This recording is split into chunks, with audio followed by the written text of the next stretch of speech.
Welcome to the Freud's Angels weekly reading, bringing the collective guidance and understanding for this week's energy. Remember, never give your power up to a reader or a reading. You always have the power of autonomy. Hey, angels. Welcome to your weekly reading. We are reading from June 29th to July, 5th. Woohoo. We are, it's Independence Day this week. It's Canada Day this week for our Canadian followers. So yeah, it's, I have mixed feelings about the whole thing, so we won't go there. I know the pause, that is very small pause, but it was very like, yeah. Is there something that I can cling on to that makes me feel good?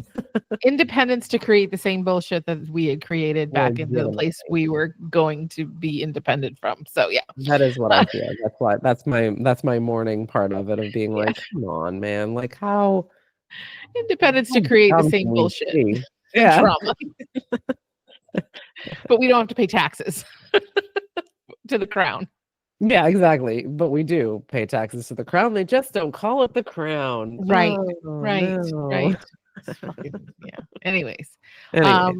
So fun fact, and I didn't realize it was coming so soon. Today is the first day of the pre-shadow for Mercury retrograde, my friends. Oh, good. Oh, great. I need this right now. I did not realize that it was happening so soon because the last one happened like when I moved here. I planned it, so I arrived. Everything happened prior to Mercury going in retrograde, and because I was like, I don't want anything to. We can't do this. Traveling, needing to hook up all of your electronics, like no, thank you. So, one of the things to remember is always, just be careful, be cautious. I know my internet's been glitchy, and there's a lot of things happening, but keep your cool. Know that there's something bigger. Prepare your stuff. Like if you have to sign stuff, get it done. If you have projects you're completing, wrap them up, finish them up, get them ready, because Mercury is a coming. I don't remember. We'll talk more about it next week, but I don't remember what sign it's retrograding in. I thought it went into Cancer. I don't remember where it was. I forget.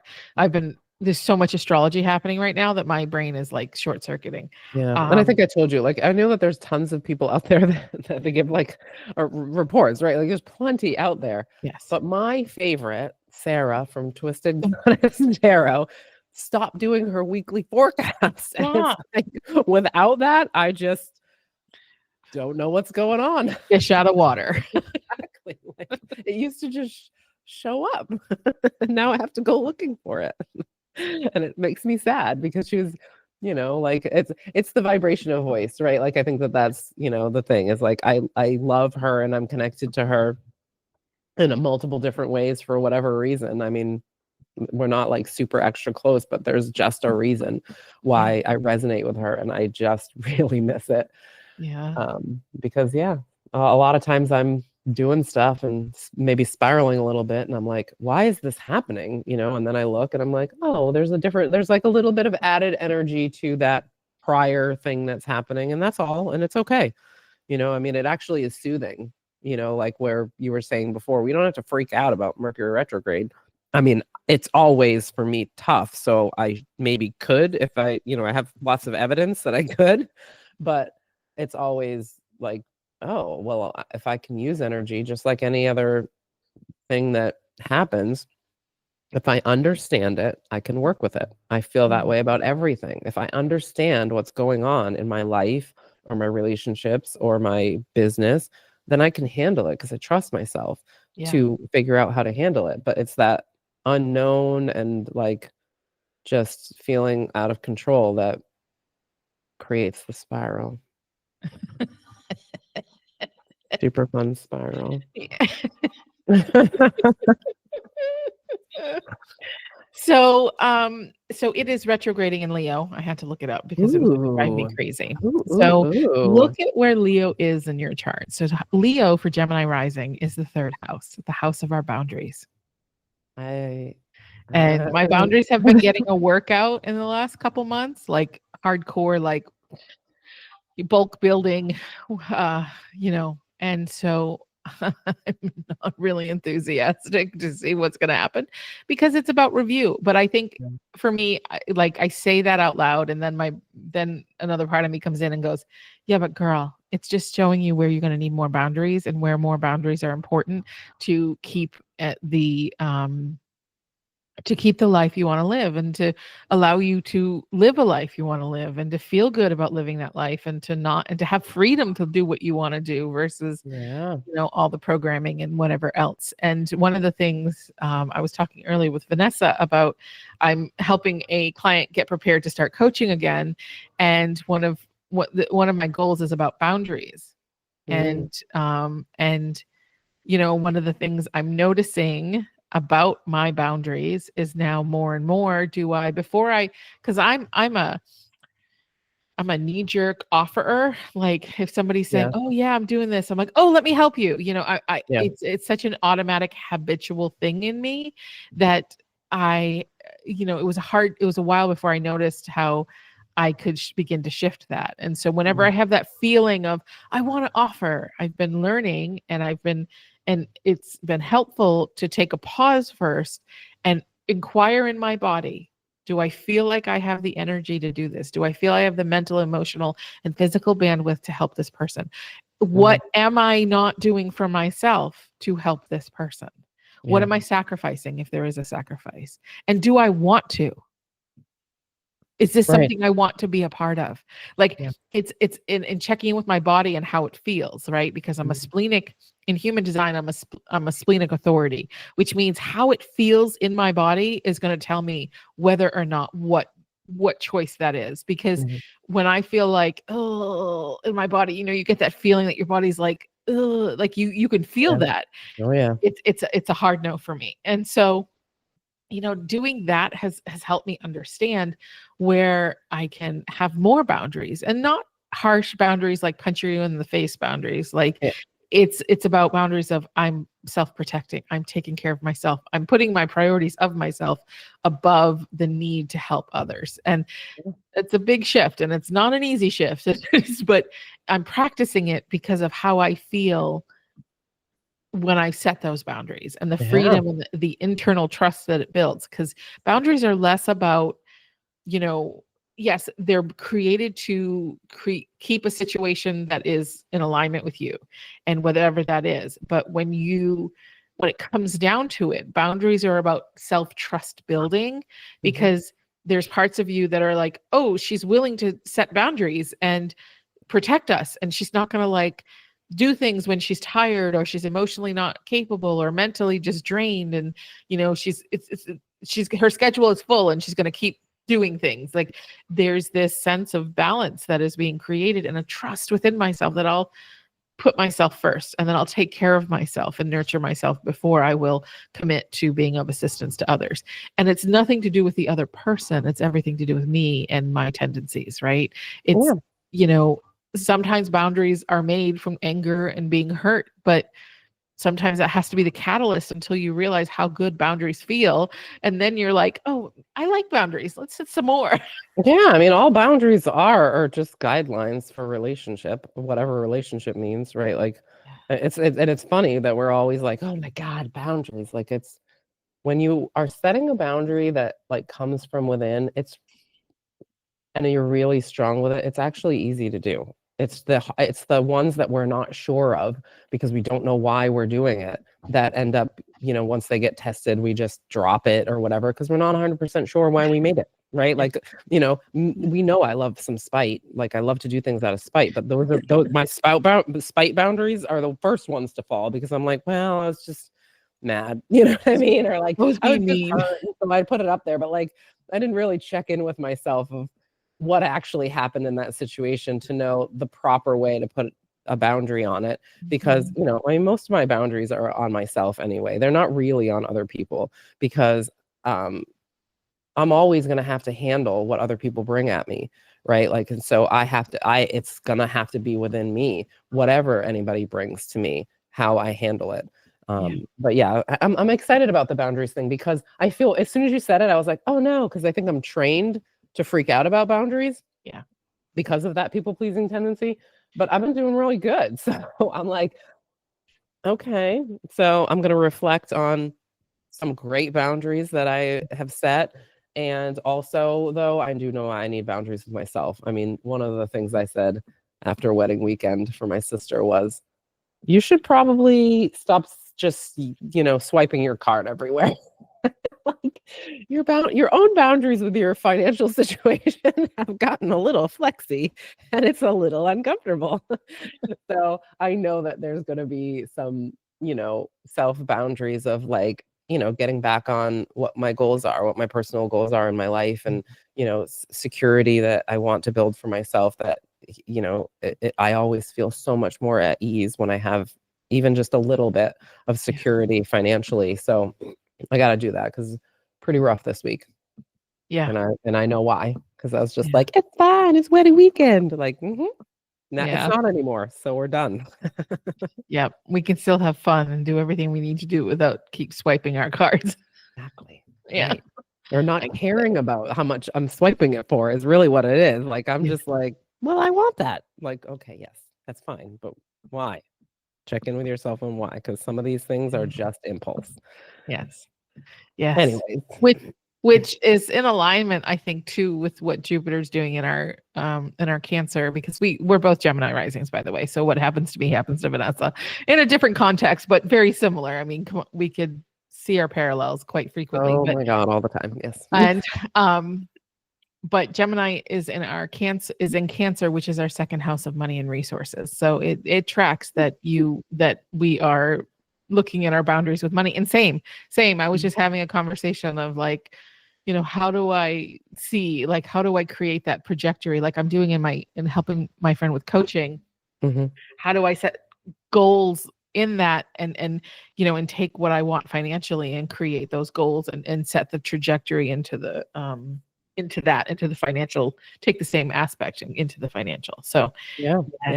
I mean, I need new truck tires. That's what started the whole thing. I looked at my tires and I was like, oh, Lord have mercy. These are, and I have a truck, so they're not going to be cheap tires. And I was like, you have spent almost every dollar you've earned in your lifetime. We should probably change that. And yes, I'm a single mom, and yes, I'm doing everything by myself, but yes, am I also being financially irresponsible sometimes? That is also a yes. So well, it's not an excuse. I can't use it as an excuse. I need to, get it together. Yes. What are the mermaids telling us this week? Well, so the mermaids brought out the breaking free card, which is something that I actually pulled personally a couple times this week.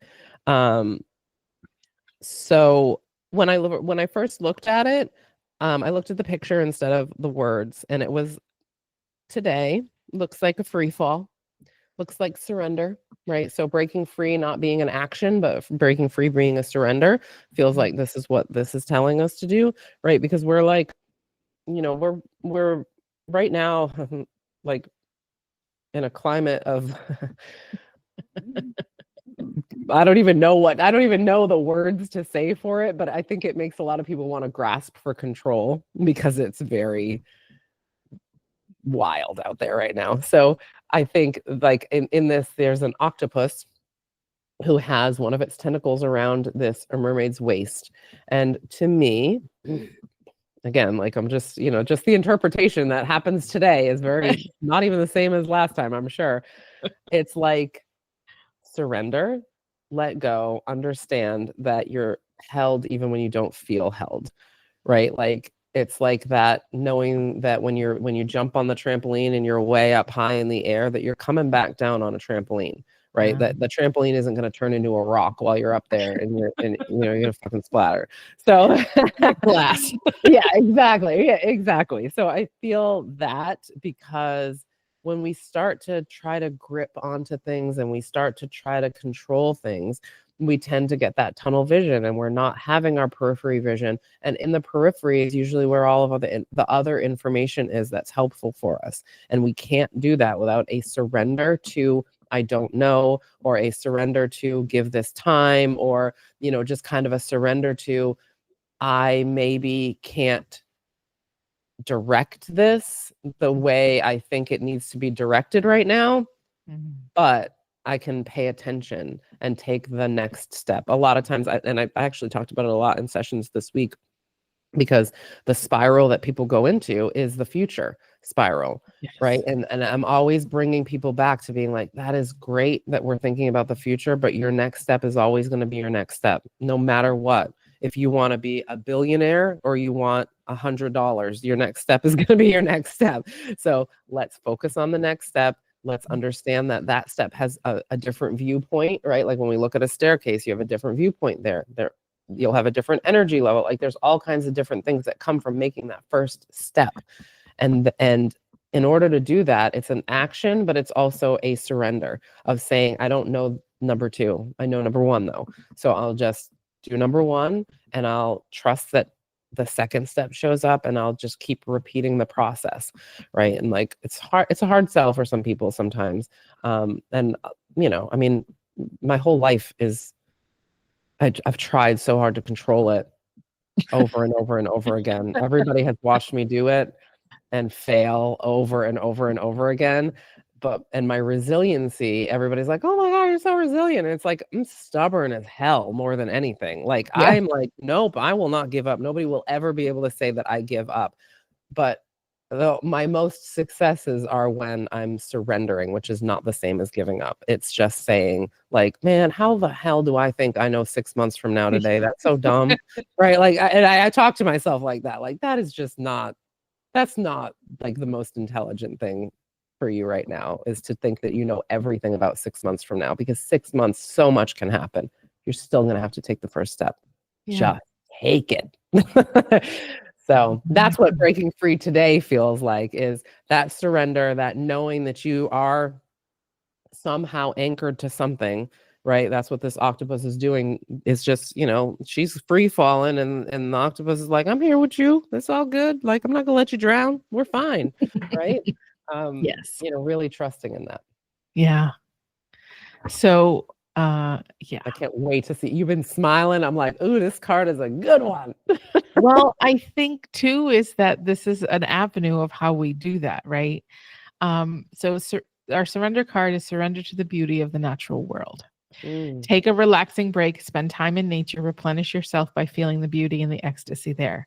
So one of the first things I learned in this long ass spiritual journey that I'm on was the fact that if we go and we observe nature, nature provides for itself.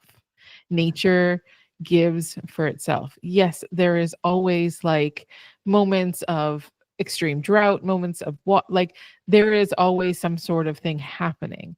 But in the end, like all of the little critters and all the little insects and all the little squirrels and all the little chipmunks don't necessarily need me to feed them, but I will because it's fun. Little supplement is fine. Yeah. And my cat enjoys it a lot. And but everybody is taken care of. Even the days, even the weeks, like from when I, was feeding, like I was feeding like once every month, they were fine. They didn't lose weight. They weren't like, there is always something available to them, and breaking into that natural, because when you think about, kind of breaking free and like what you were saying, when we're catastrophizing or we're future projecting, we don't know, because we can't make decisions based on that, because we're not at that point, right? We're not in that place. So we can't make a decision on the now based on information that where we want to go, because we only have what we have now. We're only in the energy of now, and the energy will build to that, but we can't make a decision based on, it's like when we look back and we get mad at ourselves because we think we should have done something or said something or made a different decision because we have new information. Well, you didn't have I call it the high horse syndrome. I actually told somebody about it yesterday. And, you can't punish yourself for a decision you've made 10 years ago because you didn't have all this information. You didn't have this life experience. You didn't have all this. And so when we turn to nature and beauty, we are extremely in the present. We are in that moment right now. We are experiencing the world, the nature world around us from a perspective of what does it need right now? Our flowers, our plants, it just needs water. daily watering. That's all it asks for. And it does its thing. It blooms, it grows, it does what it needs to do. And sometimes they don't grow. Sometimes it dies and sometimes, but it doesn't mean that its needs weren't met. It just sometimes things don't work and sometimes It things becomes do. fertilizer for other plants sometimes too. Right. Exactly. Exactly. And so, you know, it's just being in the present and seeing the bounty and seeing the beauty that is all around you and seeing what is available to you right now, right here. Okay. Make a decision based on what you're experiencing and the energy you're in this moment. Love it. So, yes. They know that they go together so beautifully. Yes, they do. Every time I get wild out, I remember this book. It's by David Pond. It was like the first chakra book I ever read. And he was like, go outside and look at a tree. Look at the insects that live in the bark of the tree. Look at the birds that are in that tree. Look at the things that the tree provides regardless. And it doesn't have this sense of moralistic, like, get the pests off the tree and get the whatever. It's like, no, welcome, like this is what's supposed to happen. It's less about what an agenda and more about just the ease of being in the world. And so, yeah, super, super connected to that. Our money card this week is I am all I need to feel safe and secure in the world. This is so important right now. Wow, money card bringing some other energy. Like you have all that you need at this very moment. And is there things we want more of? Yes, but right now you have all that you need. And I use that mantra. Actually, it's funny that came up because I keep telling myself, you have everything you need whenever I want to go shopping. You have everything you need, Grace. What is it that you need? Yes, things would make your life easier. Yes, there are things and that will happen and that will come in the timing. But right now we have everything we need, because when you make sourdough, you want to buy all the shit. You want to buy all the stuff. You want to buy more pans and you want to do the thing. And I'm like, we're not a micro bakery, girl. We don't need, we have what we need. And the more we buy, the more pressure we have on ourselves to use the things we've bought. And it's just going to take up space that we don't have. So we're good. Remember, this was supposed to be low cost, and so I keep reminding myself of that because I get caught up in the consumerism of it and the you watch people online and they have all these special tools and I'm like, girl, you don't need it. Trust me, you've been doing amazing without it. So I don't know why you think you need it. In ancient times when they were making fine sourdough stuff, they didn't have any of this shit. Right. They were cooking it on a stone, man. in a hole with charcoal on top,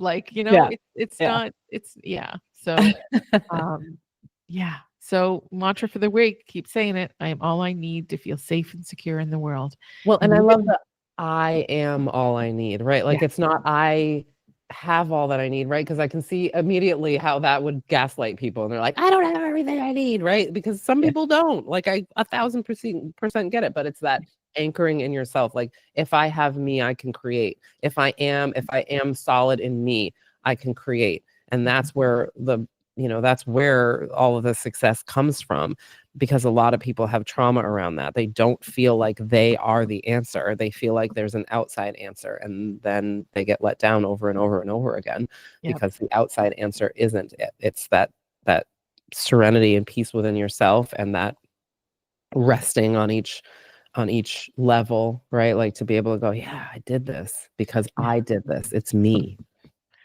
Yeah. Mm-hmm. Yes.